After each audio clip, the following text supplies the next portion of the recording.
I wasn't looking for star forts. I was looking at a map of 19th century military installations, trying to understand why certain European cities had these bizarre geometric outlines etched into their peripheries. You've seen them, they look like snowflakes drawn by a precise obsessive hand. Points, angles, bastions, ravelins, all arranged in perfect radial symmetry. They're called star forts, or trace Italienne, and the official story is straightforward. They were a response to the invention of gunpowder artillery. The angled bastions allowed defenders to sweep the walls with flanking fire, eliminating dead zones where attackers could shelter. It makes sense, it's logical. And then I noticed the one thing that doesn't fit. No army ever used them. Not one. Not in the way they were designed. You can check the siege records, the battle accounts, the regimental diaries. These massive, earth-shatteringly expensive fortifications, some covering hundreds of acres, requiring jigs of labor and millions of tons of stone and earth, were either never attacked, never besieged in the manner they were built to withstand, or were abandoned before the first cannonball ever struck their walls. The deeper I looked, the more the official story fell apart. And what I found underneath wasn't about military strategy at all. It was about something else entirely. Something that, if true, rewrites the entire timeline of the built world. The official story, as it is taught, goes like this. After the development of effective gunpowder artillery in the 15th century, the traditional medieval castle, with its high, thin walls, became obsolete. Cannonballs could punch through vertical stone facades like paper. So military engineers, primarily Italian, developed a new design. Low, thick walls of packed earth and brick, angled into projecting bastions that left no dead ground. The bastions were shaped like arrowheads or triangles, and they allowed defenders to fire along the face of the adjacent wall, cutting down anyone who approached. The system was called trace Italienne, and it spread across Europe like wildfire. From the 1530s through the 1700s, hundreds of these star-shaped fortifications were constructed. They ringed the borders of France, dotted the landscape of the Netherlands, fortified the cities of Germany, Italy, and eventually spread to the Americas, India, and even as far as Japan. They were built by the greatest military minds of the age, Vauban in France, Cohorn in the Netherlands, and countless others. They were considered the pinnacle of defensive engineering. The textbooks showed diagrams of cannon placements, cross-sections of ramparts, calculations of fields of fire. It all looks meticulous. It all looks like a natural evolution of military science. And it would be a perfectly satisfying story if the forts themselves didn't refuse to cooperate with it. The first crack appears when you look at the actual siege records. Consider the Great Star Fort of Palmanova in northeastern Italy. It was built by the Venetian Republic starting in 1593. It is a perfect nine-pointed star, laid out with near mathematical precision. 9 bastions, 9 ravelins, 9 curtain walls, all arranged in a radial pattern that is still stunning to see from the air. It was designed to be the ultimate fortress, a bastion against the Ottoman Empire. It took decades to complete, and in all that time, it was never attacked.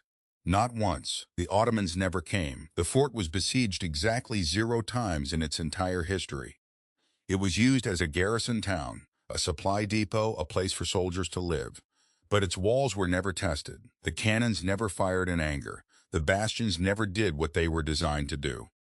The official explanation is that the Ottomans were deterred simply by its presence. But that raises an uncomfortable question. What was deterred? The Ottomans never even approached the region in force. The fort was built for a threat that never materialized. And it is not alone. Walk through the list of the most famous star forts in Europe, and you will find a pattern of military non-use that is almost impossible to ignore. Fort Bourtange in the Netherlands, built in 1593, shaped like a perfect pentagram with 5 points. It was renovated, expanded, maintained for centuries. It saw action exactly once, in a minor skirmish in 1672, and even then the fort was not assaulted in the way its design anticipated. The main threat bypassed it entirely. By the 19th century, it was obsolete and abandoned as a military installation. The official story says it was a defensive fortification. But against what? And why was it built with such elaborate, almost ceremonial geometry if it was only ever meant to stop a few soldiers? Then there's the question of the earthworks. Star forts are often described as being made of packed earth, with brick or stone facings. Earth is cheap, it absorbs cannon fire, it can be repaired easily. That's the textbook explanation. But when you actually examine the scale of these earthworks, the numbers stop making sense. The fortress of Naarden in the Netherlands, a six-pointed star surrounded by a broad moat. It required an estimated 5 million cubic meters of earth to be moved, shaped, and compacted by hand. In the late 16th century, with no powered machinery, no steam shovels, no dump trucks, the labor force would have been thousands of men working for decades. The official records claim they were dug by local peasants and soldiers. But where did the records come from? Who kept them? The building accounts for Naarden, for Palmanova, for Bourtange are fragmentary at best. They mention payments to engineers, purchases of bricks, but the actual labor figures are missing or suspiciously vague. You start comparing the scale of these forts to what we know about pre-industrial construction, and the disparity becomes glaring. The Great Wall of China was built over centuries by enormous, often forced, labor gangs. The pyramids of Giza required tens of thousands of workers for decades. But the star forts of Europe, supposedly built in a few decades by small regional populations? The math doesn't hold. It's not that they couldn't have been built. It's that the paper trail for their construction is surprisingly thin for projects of this magnitude. And when you dig deeper, you find something stranger. Consider the star forts that exist far from any battlefield. There is a star fort in the heart of the Arctic, on the island of Spitsbergen in the Svalbard archipelago. It is called Fort Svalbard, or sometimes simply the Star Fort of Svalbard. It sits on a remote, frozen coastline, hundreds of miles from the nearest major settlement. It was supposedly built by Dutch whalers in the 17th century as a base for rendering whale oil. The official story says it was a temporary structure, a seasonal outpost, but the fort is built of heavy stone blocks, fitted with precise dry stone masonry that would be difficult to achieve even with modern tools. Its walls are substantial, its bastions are unmistakably star-shaped. It was not designed by whalers. Whalers did not build perfectly symmetrical star forts. They built rough wooden palisades and lean-tos, and why would they need a fort at all? There were no hostile armies in the Arctic. No competing naval powers were fighting for control of the whale oil trade in that region at that time. The fort is simply there, and it is not alone. There are star forts in places that make no sense from a military perspective, on remote Pacific islands, in the jungles of Southeast Asia, on the plains of North America, long before European colonization allegedly reached them. The fort at Newport, Rhode Island, the famous Newport Tower, is often debated, but there is a lesser-known star-shaped earthwork near it, called the Old Stone Fort, which appears to predate the colonial settlement. The official date is 17th century, but the masonry style and the alignment of its walls do not match any known colonial building techniques. Archaeologists have called it enigmatic. They have no clear explanation for its origin. But here is where it becomes difficult to explain away. There is a star fort in the middle of the Sahara Desert. It is called Fort Saint, near the town of Timimoun in Algeria. It was supposedly built by the French Foreign Legion in the 19th century as a desert outpost. The French were certainly active in North Africa. They built many forts. But the construction of Fort Saint is anomalous. It is a perfect six-pointed star made of local stone with walls that rise over 6 meters high. The interior contains a complex system of rooms, cisterns, and passageways. The masonry is remarkably uniform, with blocks cut to near-identical dimensions fitted without mortar. The French Foreign Legion did not build this. Their desert forts were typically crude, utilitarian structures, square compounds with watchtowers, thrown up quickly with whatever materials were at hand.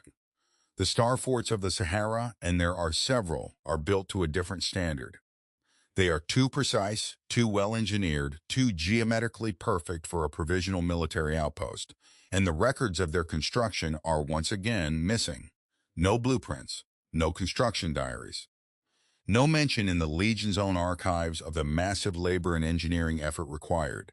They simply appear in the historical record as existing forts that were occupied by the French. Occupied, not built. That word appears again and again.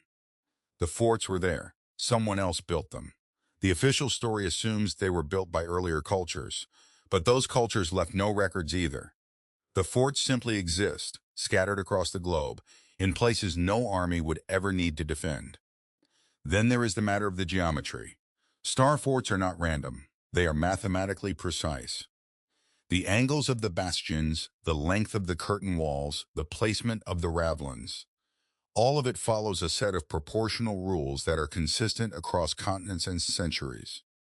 The Star Fort of Almeida in Portugal, the Fortress of Philippeville in Belgium, the Citadel of Lille in France, the Fort of Goryokaku in Japan, they all share the same underlying geometric principles. Japan, that is the one that stopped me cold. Goryokaku, in the city of Hakodate on the northern island of Hokkaido, is a perfect five-pointed star fort, built in 1857. It was supposedly designed by Japanese military engineer named Takeda Ayasaburo, who studied Western fortification techniques. He learned from the Dutch, the story goes. He applied European principles to a Japanese context. But when you look at the construction, the timing, and the purpose, the story strains. Goryokaku was built at a time when Japan was still largely closed to the West, with limited contact. The Dutch had a small trading post, but they did not export detailed military engineering manuals to the shogunate. And yet Goryokaku is built with the same precision, the same proportions, as the European star forts centuries older. The earthworks are massive, the stonework is impeccable, the layout is identical to a European trace Italian fortress. And it was never used for its intended purpose either. It saw one battle, the Battle of Hakodate in 1869, a Civil War skirmish that lasted a few months. The fort was not assaulted in the way its design anticipated. The fighting was mostly outside its walls. After that, it was abandoned as a military fortification and turned into a park. So here is a fort on the other side of the world, built by a culture with no prior tradition of star fort design, built in a single decade at the very end of the era of star forts, and it follows the exact same pattern of non-use. The geometry is the same. The fate is the same. The missing records are the same. And then I found the records for the star forts of the Americas. There is a fort in St. Augustine, Florida, called the Castillo de San Marcos. It is a star fort built of coquina stone, completed in 1695 by the Spanish. It is famously the only fort in the Americas that was never taken by force. It withstood sieges, but the sieges were brief and the attackers never breached the walls. The official story is that it was an effective defensive work. But look at its construction history. The Spanish began building it in 1672. It took 23 years. The labor force was a combination of Spanish soldiers, Native American laborers, and African slaves. The stone came from a quarry on Anastasia Island, across the bay. The blocks were cut and transported by barge. All of that is recorded. But what is not recorded is the design itself. Who designed the Castillo de San Marcos? The name given is Ignacio Daza, a Spanish engineer. But Daza was a military engineer with a long career, and yet there are no surviving drawings, no plans, no correspondence about the design work. The first known plan of the fort dates from after its completion. It is as if the design materialized fully formed, and the fort, like so many others, was never truly tested. The British besieged it in 1702 and again in 1740, but both times they failed to penetrate the walls.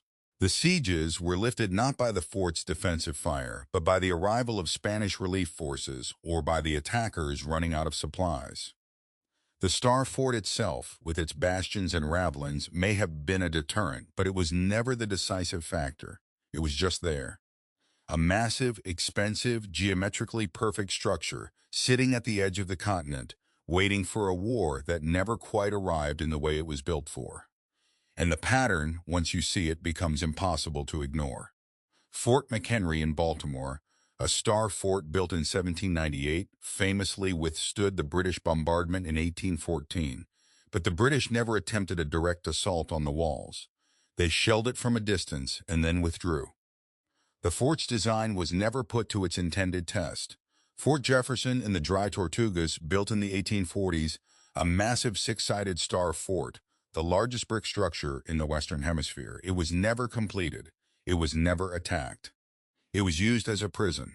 And there it sits in the middle of the Gulf of Mexico, a monument to a military doctrine that was never validated by actual combat.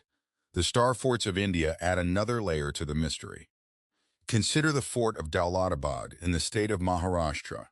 It is not a perfect star in the European sense, but its outer fortifications form a series of angled bastions and overlapping fields of fire that are functionally identical to the Tres Italienne. It was built in the 12th century, according to the official history, and then expanded by successive Muslim sultanates and the Marathas. But the star-shaped outer wall, the one that mirrors European designs with such precision, is said to date from the 17th century. The problem is the technology. The angled bastion is a response to the cannon. It was developed in Europe specifically to eliminate dead zones where attackers could shelter from defensive fire.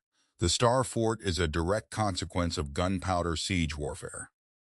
But the Indian star forts, like Daulatabad and the much larger and more famous fort of Golconda, were built with the same geometric logic but without any record of the same developmental process. They appear fully formed, as if the principle of the angled bastion was either independently discovered or imported from a source that left no paper trail. And like their European counterparts, they were rarely tested in the way their design intended. Golconda was sacked in 1687 by the Mughal Emperor Aurangzeb, but the breach came through treachery and attrition, not a direct assault on the bastions. Daulatabad was besieged multiple times, but each siege was resolved by blockade and starvation, not by storming the walls. The star-shaped outer defenses never faced the kind of cannonade they were designed to withstand.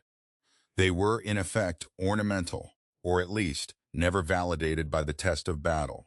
And when you look at the construction records, you find the same gaps. The workers are named, the materials are listed, the dates are given. But the design origin is always a blank. Who drew the plans? Who understood the mathematics of the bastion, the flanking fire, the ravelin? The official answer is always a local engineer or a European advisor, but the names are vague, the documents are missing, and the knowledge seems to have arrived fully formed. Then there is the question of the earthworks. Star forts are not just stone. Many of the most impressive examples are made of earth, shaped into the same precise geometric patterns. The star forts of the Netherlands, for example, are mostly earth and brick, built low and wide to absorb cannon fire. The fort of Bourtange in the province of Groningen is a perfect pentagonal star fort built in 1593. It was supposedly built by the Dutch Republic during the 80 Years' War. The earthworks are massive, the canals are precisely laid out, the entire structure is an exercise in applied geometry. But here is the anomaly. The fort was built on the site of an earlier castle, and the earthworks are so massive that they would have required moving thousands of tons of soil, shaping it into ramparts with slopes calculated to deflect cannonballs at specific angles. The labor alone would have been staggering. Yet the records of the construction are sparse. We have the date, we have the name of the commander who ordered it, we have the general budget, but we do not have the engineer's drawings. We do not have the detailed plans that would show how the earthworks were calculated. They simply appeared, fully shaped, as if the knowledge of earthwork geometry was so common that it did not need to be recorded, and the fort was never attacked. The Spanish never laid siege to Bourtange. The fort sat there, a perfect geometric statement for decades. It was eventually decommissioned and turned into a village. The earthworks remain pristine, undamaged, never tested. And this pattern repeats across the Netherlands. The fort of Naarden, the fort of Muiden, the fort of Hellevoetsluis, all star forts, all precisely built, all with the same missing design documents, all with the same lack of significant combat. The Dutch were building star forts at an extraordinary rate in the late 16th and early 17th centuries, but the actual sieges of the 80 Years' War were fought over cities and towns, not over these isolated geometric fortresses. The star forts were built and then they waited. They have been waiting ever since. Consider the star forts of the Caribbean. The fort of San Juan in Puerto Rico, known as El Morro, is a massive 6-level star fort built on a headland overlooking the Atlantic. The official story dates its construction to the 16th century, with later additions by the Spanish. It is a classic star fort, with bastions, ravelins, and a dry moat. It was attacked several times but never taken. The English privateer Sir Francis Drake attacked in 1595 and was repulsed. The Dutch attacked in 1625 and were also repulsed. But in both cases, the attacks were naval bombardments and landing attempts that never seriously tested the Star Fort's defensive design. The attackers were driven off by cannon fire from the fort's upper batteries, not by its bastions and flanking fire. The Star Fort itself, the geometric lower structure, was never the decisive factor. And then there is the matter of its construction timeline. The first fortifications on the site were built in 1539, but the Star Fort we see today was largely built between the 1630s and the 1780s. That is a construction period of over a century. The design changed over time, adapted by different engineers. But the core geometry, the star shape, was part of the original plan. Who envisioned that plan? The name of the first engineer is given as Juan de Tejada, but no detailed drawings from his hand survive. The first known plan of El Morro dates from 1765, over 200 years after construction began. It is as if the fort was built without a complete blueprint, the design evolving through some invisible process that left no paper trail. And like so many others, it was eventually turned into a tourist attraction, a monument to a military purpose that was never fully realized. Now we arrive at the most puzzling category of all, the star forts that are not forts at all. There are structures shaped like star forts that have no military function. The star-shaped city of Palma Nova in Italy is the most famous example. Built in 1593 by the Venetian Republic, it is a perfect nine-pointed star with the entire city laid out inside the fortifications. It was designed as a military stronghold, a place to garrison troops and control the surrounding territory. But Palma Nova was never attacked, not once. The Venetians built it at enormous expense, populated it with settlers who had to be forcibly relocated from other Venetian territories, and then no one ever tried to capture it. The city's star-shaped walls are pristine, untouched by cannon fire. The city itself struggled for centuries to maintain its population. People did not want to live there. It was too remote, too artificial, too strange. And yet the Venetian Republic poured resources into it for generations, building a perfect geometric city that no enemy ever threatened. What were they building for? What did they expect to happen that never did? And then there is the star-shaped town of Neuf-Brisach in France, built by the military engineer Vauban in the late 17th century. It is a perfect eight-pointed star, built on a flat plain near the Rhine. Vauban built it to defend the French border after the loss of the city of Brisach. It was completed in 1703. It was never attacked. The fortifications are pristine. The town is a museum of military architecture that was never used for its intended purpose.